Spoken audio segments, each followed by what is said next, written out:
Got State Representative Michael Melerine in with us. He's in from Shreveport. How are you? Good. Thanks for having me back. No, glad to have you on. Actually, before we get into this session, you care about share what we were talking about during the break? Yeah. Okay, so we're talking about Los Angeles losing out on film business, TV business, because states around the country are saying, you know what, we want to put our foot in the water here and see what we can do. We are netting results seemingly daily in Louisiana from our film tax credit. And I referenced 50 Cent. You did. And you were telling me during the break, he's about to do more? Yeah, so look, he's a few weeks ago, there's a vacant studio just kind of sitting in downtown Shreveport. Mm-hmm. It's the second one that he's been able to lease. Right now, he is the largest or one of the largest landowners in downtown Shreveport. So we're excited about him coming. Excited to see him start ramping up everything. Like you said, for us, it's jobs. I hate that the discussion always gets derailed. Yeah. The discussion always gets derailed with the air quote Hollywood. I don't care about that. No, it's jobs. It's caterers, it's construction, it's staff, it's all these things. That it's you don't tech. Realize. Yeah, it's everything. It's you don't graphic design. It's the special effects. It's not just the actors and the producers. Correct. It's everything. Yep. All right, on to business. We are about to get into day 3. You're heading over there. Yep. I'm sure shortly after this, unless you're swinging by the breakfast. Going to the breakfast. Okay. Yeah. So Crown Plaza, then the Capitol. Your impressions of the first 2 days are what? I'm excited.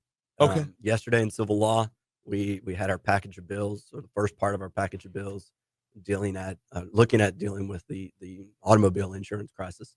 All of them got out of committee, mm-hmm. And that's a good start, a good sign. And so, look, I'm optimistic. The House Bill 450 is yours. It is. The abstract says eliminates the presumption of causation of injuries in certain circumstances. This is the Housley Presumption. Housley bill. Yeah. Okay. Different version of last year's bill. So let's start with back at the beginning. What is the Housley Presumption? Yeah. So in the early 90s, I think it was early 90s. Supreme Court essentially said, if you are in good health before an accident, we're going to presume that the accident caused your injury. And so it's one of the few instances when the defense or when the plaintiff doesn't have to prove what they're alleging. And so they start off with it automatically being assumed that the accident caused in that situation. Mm-hmm. And now it's the defense's job to come in and say, no, they've got to prove a negative, essentially. It's really hard to do that. How does this run afoul? Does this run afoul of HIPAA? No. Okay.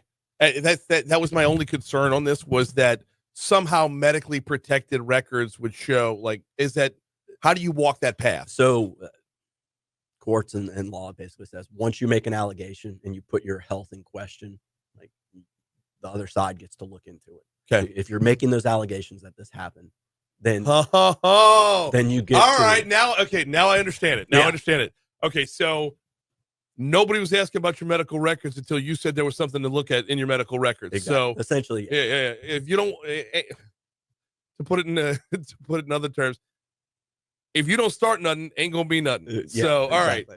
all right. I don't think that's written in the bill, but that's not the way the draft was. That's not the way it was. The text was drafted. All right. Up until this bill, if I got into an accident in 2021 and claimed back problems, neck problems, and the like, I'd get paid based off of those back problems and neck problems.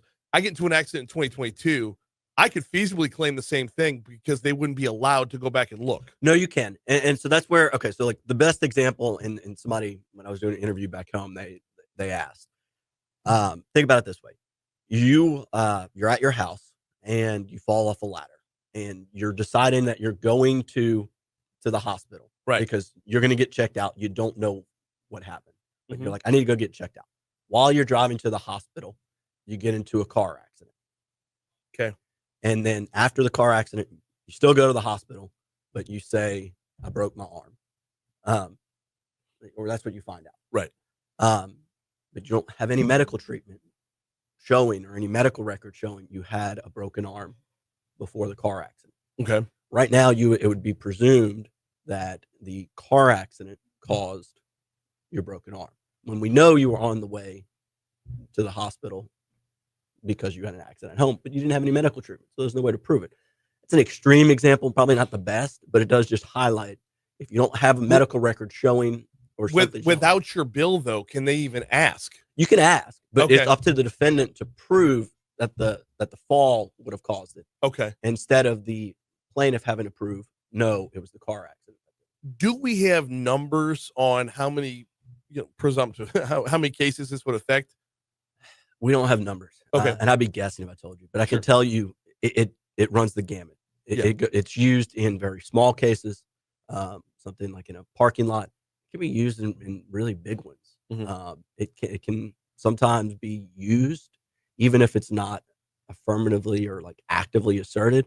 In negotiations, it's used as a tactic to say, hey, look, I'm going to get this presumption. So unless you can prove otherwise, which is often hard if you don't have to prove a negative. Right. It's often hard to do that.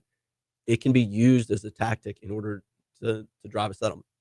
The example you gave was this is two things that happened in the same day. Yeah.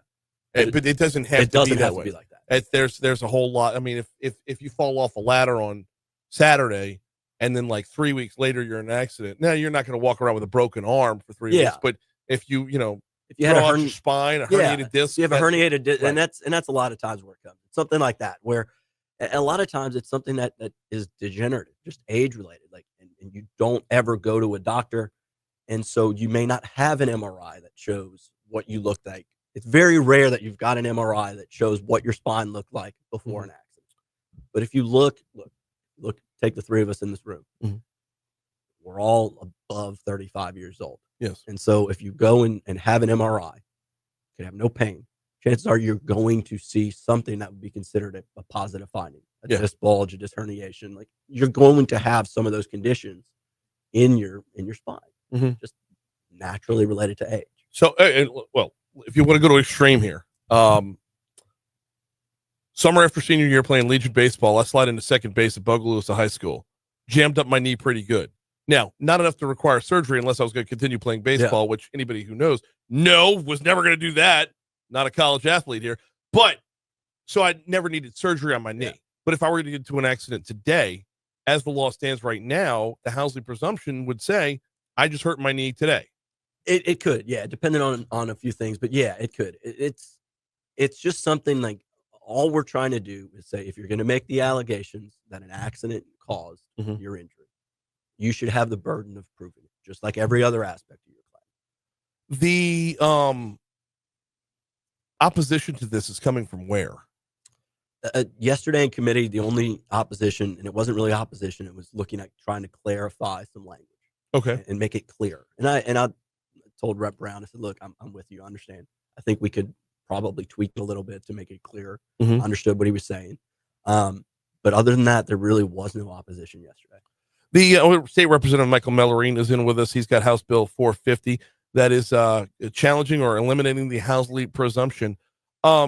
Exceptions to the rule would be what within this bill? So once if the bill passes, all we do is it goes back and it says, look, if you're gonna make that allegation, prove it. Right. It doesn't preclude anybody from recovering anything. It doesn't do anything. It just removes the presumption. So, and that was one fear that I've heard from people, is you're going to prevent people from being able to recover. And it's not. If a doctor says it was more probably than not caused by this incident, you meet your burden. Right. And so the downside is it just removes a very unique situation where a plaintiff gets a benefit that they otherwise normally wouldn't. But the burden of proof is on the defendant here. And if Housley is used, yes, now it is. And it just switches it back to say plaintiff, burden of proof, like everything else in your case, is on you. This was a big one. This is a big one that a lot of people have had their eyes on coming into the session. Yeah.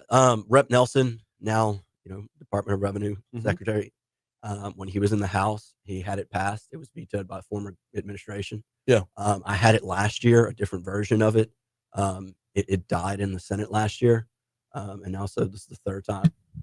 We only got 2 minutes left. I kind of want to talk about that, but I also want to talk about what else you're working on right now.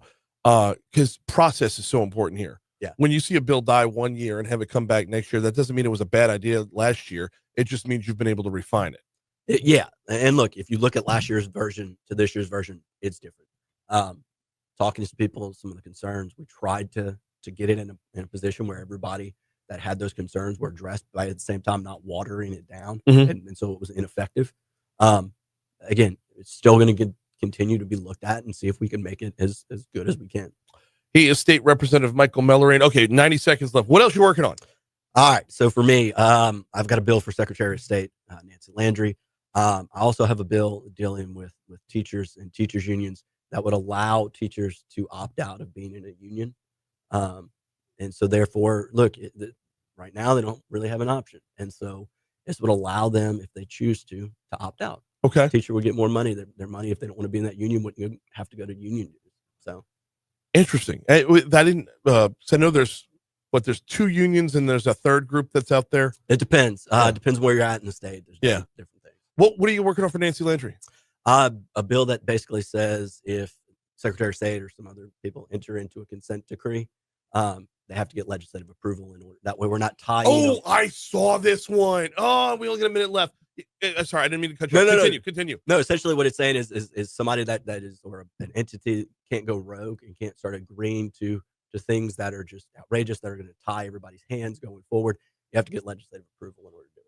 I love this. Okay, so we're going to have you back on to talk about this one. Because I mean, obviously insurance is front and center right now. Budget's got to be front and center because it's a fiscal session, but that's going to be a big one as well, because here in Baton Rouge, we've had to toy with this a little bit. Down in New Orleans, we've had to toy with it a lot. So, okay, this is a big one. Michael Melerine, about to make a return appearance very soon. I appreciate you stopping by this morning. Appreciate it. Thank you. It's